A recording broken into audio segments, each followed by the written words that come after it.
qu'est-ce que moi j'appelle une journée pleine ou bien une bonne journée? Une bonne journée, c'est une journée où j'ai vendu et j'ai créé. Une journée où on a simplement vendu, c'est une journée à moitié. En fait, c'est une journée à moitié bonne. Une journée où on a juste créé parce que lorsqu'on crée, créer ne suffit pas. Lorsqu'on crée, il nous faut de l'argent pour promouvoir la création. Donc, une bonne journée, c'est une journée où on a à moitié créé. En fait, une bonne journée, c'est une journée où on a créé et on a vendu. Il faut toujours être. En fait, la vente aussi, une fois que le processus est mis sur pied, ça ne demande plus nécessairement qu'on soit en train d'agir, ce ne soit pas simplement sans.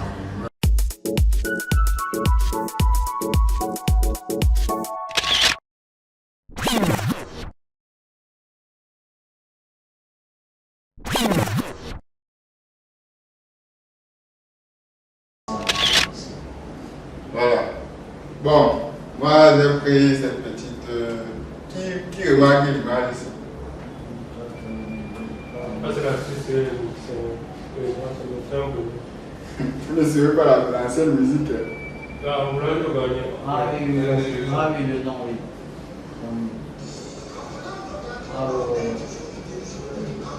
C'est lui là-bas. On perd toujours. On perd toujours.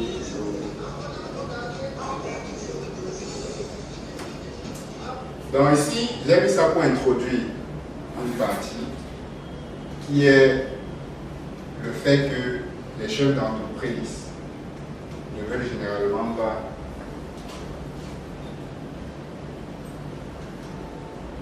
les chefs d'entreprise ne veulent pas payer pour utiliser les logiciels. Ils veulent toujours, ils se disent que non, c'est trop cher, on va économiser de l'argent. Donc moi, je pense avant de présenter les avantages, j'ai dit qu'il faut d'abord présenter les inconvénients. Parce que lorsqu'on a présenté les inconvénients, on peut même laisser les avantages. Vous savez, les gens, le monde est gouverné par la peur. Lorsque vous expliquez la terreur, les gens vous respectent. Et l'assurance, même si vous voyez les assurances, pourquoi on vend les assurances? La peur. Les assurances vendent beaucoup plus par la peur. On te dit, ok, si tu fais l'accident, pourquoi tu payes alors que tu n'as pas fait l'accident? On dit que bon, si tu fais l'accident, on va te donner tel pourcentage. Tu restes, tu n'as pas fait l'accident, mais tu payes. Parce que tu as peur. Tu as peur, mais si tu fais l'accident, tu vas tout payer. Mais tu payes quand même parce que si tu payes, au cas où tu payes, on va te donner. Tu vois que le marketing et l'assurance, c'est basé sur la peur. Bon, revenons. Donc moi, j'ai fait quelques temps en entreprise. Je travaillais particulièrement dans une entreprise de vente de matériaux de construction à Bafoussam. L'entreprise fournisseur, c'était une entreprise ici à Douala. Donc lorsqu'on a acheté les marchandises chez notre fournisseur, lui, il utilisait un facturier manuel. Donc lorsque les marchandises arrivent du côté de Bafoussam, on réceptionne les marchandises. Moi, j'enregistre dans le logiciel. Et lorsque j'enregistre, je constate qu'il y a une différence de montant entre le montant inscrit sur la facture du fournisseur et le montant que ça ajoute. Il y avait une différence d'environ 30 000. Juste sur cette facture-là. Le montant sur la facture Du fournisseur. Le montant sur la facture du Il fait ça manuellement, il a donc fait des chiffres. Après, il somme avec sa calculatrice. Puis que si vous écrivez, il va vous falloir une calculatrice après. Vous sommez. Il peut avoir sauté un montant ou plusieurs montants qu'il n'a pas. Justement. Donc il y avait une différence de 30 000. Donc il perdait 30 000. Et j'ai juste dit que si on part sur cette base-là, si vous payez sur une seule facture, 30 000, et que vous faites, je sais pas, une perte comme ça par semaine, vous faites 2 factures comme ça. Juste 2, on va prendre beaucoup. 2 comme ça par semaine. Ça fait 60 000 par mois. Ça fait combien? Ça fait 240 000. Par an, ça fait 2 880 000 francs que vous avez perdu. Donc vous voyez qu'une seule. Et ce qui est sûr, si on veut vraiment analyser, il va faire plus. Parce qu'il y a des factures qu'il va faire même peut-être 100 000 de perte. Parce qu'il ne veut pas économiser. Acheter la machine, c'est cher. Payer quelqu'un pour venir installer, c'est cher. Payer ceci, c'est cher. Mais c'est ce qu'ils disent. Pour eux, c'est cher. Ou du moins, il a peur quand il voit. Donc, ce genre d'erreur dû à l'absence d'un outil de gestion informatisé peut avoir un impact significatif pour l'entreprise sur le long terme. Les risques d'erreur augmentent considérablement lorsque la facturation et la comptabilité sont faites manuellement sans l'aide d'un logiciel spécialisé. Donc, je pense qu'à partir d'ici, déjà, on peut déjà voir l'importance d'utiliser un logiciel de gestion. Il y a beaucoup d'entrepreneurs encore qui n'utilisent pas de logiciel de gestion. Ils sont concentrés à vendre. Mais je pense que ces personnes-là, c'est beaucoup plus des personnes qui vendent pour eux. Mais moi, pour moi, même si tu es un auto-entrepreneur, il faut que tu aies un logiciel. Parce que le logiciel va te permettre de savoir la marge que tu as réalisée. Il faudrait que chaque fois en entrant, tu saches que j'ai gagné 10 000, j'ai gagné 20 000, j'ai gagné 100 000. Parce qu'on dit souvent que on ne peut pas, on dit quoi? On ne peut pas contrôler ce qu'on ne mesure pas. Lorsqu'on, voilà, on ne peut pas contrôler ce qu'on ne mesure pas. Si vous savez déjà que, ok, je gagne 10 000 par jour, vous allez commencer à réfléchir que comment je vais faire pour augmenter ma marge. Il faut que je vende plus. Comment je vais faire pour vendre plus? Vous allez donc commencer certainement à mettre en place des actions qui vont vous permettre de vendre plus. Donc, même si vous êtes un auto-entrepreneur, vous devez avoir votre logiciel de gestion pour avoir ces états de façon journalière. C'est très capital. Et certains de ces entrepreneurs-là, lorsqu'ils utilisent, en tout cas, c'est encore, on va dire que c'est même plus grave pour ceux qui ont des employés et qui n'utilisent pas de logiciel de gestion. Parce que si vous avez des employés, le soir, le magasinier là, il porte quelque chose, là, il part. Vous allez faire comment vous savoir? Vous n'allez pas savoir. Donc c'est toujours important de pouvoir contrôler le stock pour qu'on puisse faire les inventaires pour savoir est-ce qu'il y a eu vol, est-ce que ça va permettre de contrôler tout ça. Pour qu'une entreprise grandisse, quand tu es salarié, on te donne tes 200 000, c'est dans ça que tu te débrouilles. Mais pourquoi quand tu mets l'entreprise sur pied, tu dois devoir prendre l'argent qu'on t'a donné pour un marché, tu balances par-ci, tu balances par-là, on porte tous tes frères et sœurs, tous tes neveux sont à ta charge parce que tu as mis un petit sur pied et la plupart des entrepreneurs, leur premier défi, ce n'est pas, c'est comment payer moins d'impôts. Bon, on va essayer d'évoluer. Avantage d'utilisation d'un logiciel de gestion. Dans le gain de temps, comme on a dit tout à l'heure, avec la machine, va s'établir, les calculs sont automatisés. Les factures, vous pouvez les modifier en cas d'erreur, alors qu'avec un facture manuel, c'est compliqué. Le suivi de la marge, c'est une option qu'on active, ceux qui utilisent SAH. Lorsque vous êtes en train de facturer au fur et à mesure, vous pouvez savoir le bénéfice que vous faites sur un client ou sur une facture. La gestion de stock, dans le logiciel d'éviter les ruptures de stock en évitant le sous-stockage grâce à un suivi en temps réel des niveaux de stock. Donc, pour ceux qui ont poussé dans sa gestion commerciale, vous allez savoir qu'il y a la possibilité de créer des formules qui vont faire des alertes de stock. Je prends un exemple. Si je veux que lorsque j'atteigne par exemple un stock de 10, le logiciel m'envoie l'alerte pour me permettre de passer la commande. Lorsque je suis à 10, si je suis peut-être à 11 et que je passe de facture 2, le stock va descendre à 9, le logiciel va automatiquement m'envoyer le message pour me permettre de savoir que le stock n'est pas bon. Donc, les axes optimisés par la gestion commerciale, on va parler de la gestion du stock. Le logiciel de gestion commerciale permet de suivre en temps réel le niveau du stock, de commander, de réapprovisionner de manière optimale et d'éviter les ruptures, comme on a dit. Donc, l'un des aspects aussi que je trouve assez pertinent, c'est le point 3. Donc, il y a le cadre qui est la gestion de la chaîne d'achat et de vente. Donc, grâce à une meilleure visibilité sur le processus d'achat et de vente, la gestion commerciale informatisée facilite la coordination entre les différents maillons de la chaîne de logistique. Donc moi, l'un des points que je trouve assez pertinent quand même avec la gestion commerciale, c'est la gestion du risque client. Parce que ici, vous avez la possibilité de personnaliser, de telle sorte que vous pouvez dire que lorsque le client atteint un montant de 3 millions, que le logiciel de facture et le logiciel va émettre. La forme de facturation. Oui. Donc il y a 3 codes. Il y a les codes, les codes de lançage concret. Il y a 3 codes à facturer, attention, à bloquer. On va les 3 codes, on paramètre simplement et ça fait le taf. L'automatisation des relances et la gestion centralisée des règlements améliore le recouvrement des créances et limite le retard de paiement. Donc pour gérer quand même ici, il y a une option qui va permettre de voir les clients qui n'ont pas encore payé et générer les lettres pour pouvoir envoyer au client. Il te dit n'importe quoi. Moi, on m'envoie à Dibon Paris. Il t'envoie dans son village. Arrivé au village, il te dit non. Une entreprise dans suivi comptable et fiscal n'est que pousse vers la faillite.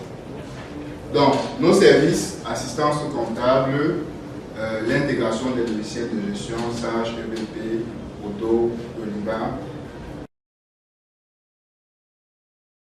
Voici l'expert en SAGE. On a actuellement en train de gérer un marché de Auto et Oliba, ça c'est pas l'expert en SAGE. Ah, c'est monsieur un SAGE. marché de 2 millions à Yaoundé. On est en train de gérer un marché de 2 millions à Yaoundé actuellement. Mais il est lourd. Après là, on peut faire un peu. Donc, il y a également l'analyse des données, Power BI, SQL, Python, l'audit et le contrôle de gestion, l'administration réseau et la gestion de bases de données, développement spécifique, formation en présentiel, formation à la carte, formation en ligne. Donc, nos produits, voilà, il y a le tome 1. Je n'ai pas utilisé SAGE sans contacter de A à Z. Bon, en anglais, c'est pas si on dit tome 1. Je ne sais pas, je n'ai pas pris le temps de regarder. I learned to use SAGE sans accounting from A to Z. Bon, il y a le tome 2 qui a l'usine de production qui va bientôt sortir. Je n'ai pas utilisé SAGE sans utilisation de A à Z. Il y a le tome 3. Je n'ai pas utilisé SAGE sans gestion commerciale de A à Z. Il y a le tome 4, je n'ai pas utilisé SAGE sans CTK décentralisé de A à Z. Il y a le tome 5, dont je n'ai pas encore fait la couverture parce que je n'ai pas terminé l'écriture. J'aime faire la couverture quand je l'ai déjà fait. Voilà, qui seront également disponibles. Voilà, ça c'était la petite page pub. Donc voilà les différents produits. Lorsque tous les livres seront disponibles, on va faire une séance et dédicace ici dans la ville. C'est déjà pour. Ça ne m'a pas de façon aussi de me récompenser. Parce que la première personne qui va inspirer l'enfant, c'est d'abord l'enseignant. Et on ne va pas inspirer seulement en maîtrisant les choses qu'on va tous les jours venir tracer au tableau. On ne part pas à l'école pour maîtriser, on part à l'école pour réussir sa vie. Donc je pense qu'on doit incarner ce changement-là. Et c'est pourquoi moi j'ai beaucoup plus opté pour le côté professionnel, pour le côté de la création et de pouvoir mettre en place. Et moi je dis toujours qu'on devrait être capable de mettre sur pied des structures qui créent et qui forment des jeunes à gagner leur pain quotidien. C'est ça le plus important. Donc pourquoi les diplômés restent toujours incompétents? Tout simplement parce qu'ils n'arrivent pas à comprendre comment est-ce que le monde fonctionne. Donc cette capture ici qui dit que les PME représentent près de 95% du chiffre économique. Moi j'ai fait, durant mon étude, je pense que plus, mais environ 80% des personnes qui ont fait la comptabilité ne travaillent pas avec. Environ 80, plus même peut-être. Il y a une poignée qui mange avec la comptabilité. Ouais. Tu vas voir quelqu'un, tu fais une fréquence, il a une licence, après il vend les habits. C'est pas que je suis en train de critiquer le fait de vendre. Il y a des gens qui s'en sortent. Mais en fait, si tu veux vendre les habits, tu n'as pas besoin d'avoir un master. La vérité, c'est que nos parents n'avaient que des. Parce que les missions en fait qu'ils vont rapporter sont des missions informatiques. Oui. Ça va se rappeler, c'est informatique, mais ça rapporte beaucoup. Bon, quand il y a On va dire que voici le directeur général, voici le chef du département, je ne sais pas, technique, commercial, marketing, voici peut-être les employés du service qui sont sur la direction aussi. Ouais, c'est ceux-ci. En fait, il faut dire que tu vas faire tout. Donc, c'est mieux qu'on ne cite pas. Parce que moi, je dis souvent que le salaire moyen, je fais une publication dessus. Le salaire moyen pour vivre moyennement au Cameroun, pas pour bien vivre, pour vivre moyennement au Cameroun, c'est 500 000. En dessous de 500 000 là, surtout des villes comme Douala. Tu vois, tu es un jongleur en dessous de 500 000. Bon, tu vois que maintenant, combien d'entreprises peuvent te payer donc 500 000? Il n'y en a pas. C'est vrai qu'il y en a qu'on paye, mais combien d'entreprises sont prêtes à payer 500 000? Pour revenir, 95% de ces entreprises-là sont des PME. C'était simplement pour dire que, en tant qu'étudiant, tu dois déjà te pencher sur les besoins des entreprises en question. Parce que c'est d'abord eux que tu dois commencer à couper. Même si tu veux regarder les grandes entreprises, c'est après. Mais comment est-ce que je peux vendre quelque chose à ces petites et moyennes entreprises jusqu'à pouvoir gagner? Moi je dis, la première des choses, c'est déjà de savoir que le logiciel le plus utilisé, comme on l'a dit tout à l'heure, c'est Sage. Et donc, d'abord, tu maîtrises Sage, c'est la base. Tu maîtrises d'abord Sage. Pour moi, tout le monde devrait maîtriser ça. Bon, dans les écoles, dans les instituts privés, on enseigne quand même, il y a même des épaules pratiques sur ça. Pour Ils ont commencé. Oui, ils ont commencé. Avant, c'était pas ça. Oui, ils font quand même aujourd'hui déjà des épaules pratiques au niveau du BTS. Donc je pense que tout le monde devrait déjà maîtriser ça et maîtriser aussi tous les autres logiciels. Et comme moi je disais, il faut apprendre aussi à pouvoir apporter des solutions lorsqu'on rencontre des problèmes. C'est là qu'on peut passer par l'apprentissage de la programmation. Moi je dis souvent que les comptables sont trop faibles. J'ai fait une vidéo sur ça. Les comptables sont trop faibles parce que honnêtement, si on prend la comptabilité pour une personne de notre âge, on donne 1 an.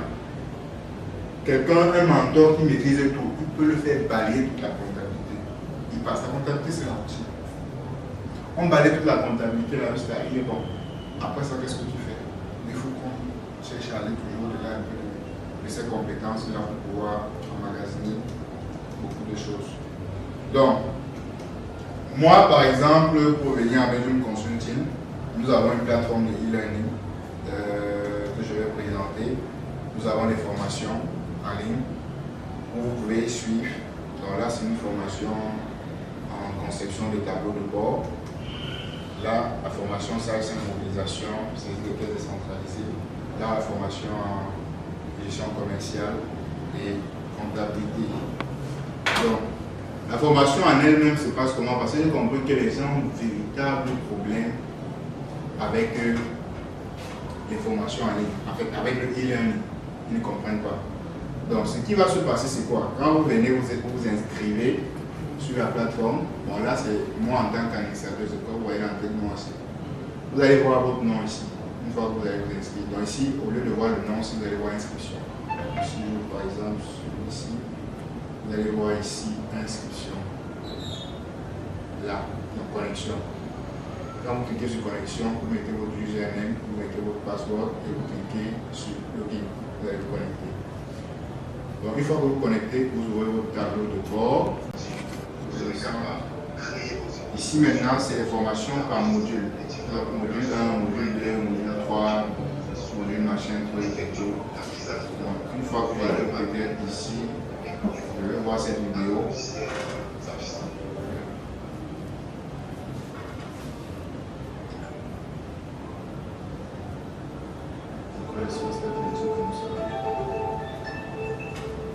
Donc, si je donne une formation présentée sur une formation sommaire, je touche les grands titres. Oh, une formation comme ça, je me prépare. Je pars vraiment de A à Z. Donc, je suis le même coup. Donc, ça, c'est la plateforme, elle est disponible. Donc, le but ici, quand j'ai créé ça, c'était de charger autant d'informations que possible à l'intérieur afin que les gens puissent l'acheter. Bon, les prix naturellement sont discutables. Donc si quelqu'un convient, voilà, on peut essayer de discuter. Donc c'est un peu... Les gens, quand on explique, même quand j'explique ce que c'est que le e-learning, les gens ne comprennent pas en fait. Je ne comprends comprennent pas que tu peux t'asseoir depuis chez toi. Je vais écrire le livre. J'ai écrit le livre. Je dis que si tu n'as pas la connexion, moi tu as la lumière. Même si tu n'as pas la lumière, la nuit, il y a la lumière, il y a le soleil. Il y a le soleil pour lire. Tu prends le tableau de bord de la vidéo que tu as pris pour utiliser, alors que tu vas te rendre compte que c'est limite. Non, le problème aussi, c'est que Excel, par rapport aux autres applications, Excel, c'est pas la même chose. Sage, c'est comme ça. Quand on fait Sage comme ça, on sait qu'on va toujours faire comme ça. Mais Excel avec le tableau de bord, moi-même j'ai une formation ici en tableau de bord. Mais c'est pour ça que C'est varié en fait. C'est pour ça que c'est rare. Elle m'a appelé, elle me dit qu'elle a une entreprise en fait. Elle voulait la formation. Apparemment, elle a le logiciel juste de la formation. Je lui ai dit que bon, moi je ne suis pas cher. Tu veux me déplacer. Une semaine, tu me payes 400 000. Et je ne veux même pas taxer. Elle a pleuré. Je dis que bon, venez donc à Douala. Elle dit qu'elle vient à Douala, on fait combien? 200 000. Elle pleure. Elle dit que bon, en ligne. Je dis qu'en ligne c'est 100 000. Elle a dit qu'elle va voir. Si elle m'appelle, tant mieux. Elle me facture ses coûts. Elle va essuyer. Et puis elle va en faire le point. Moi, je travaille beaucoup plus comme ça. Parce que, qu'est-ce que moi j'appelle une journée pleine? Ou bien une bonne journée? Une bonne journée, c'est une journée où j'ai vendu et j'ai créé. Une journée où on a simplement vendu, c'est une journée à moitié. En fait, c'est une journée à moitié bonne. Une journée où on a juste créé parce que lorsqu'on crée, créer ne suffit pas. Lorsqu'on crée, il nous faut de l'argent pour promouvoir la création. Donc, une bonne journée, c'est une journée où on a à moitié créé. En fait, une bonne journée, c'est une journée où on a créé et on a vendu. Donc, il faut toujours être. En fait, et la vente aussi, une fois que le processus est mis sur pied, ça ne demande plus nécessairement qu'on soit en train d'agir.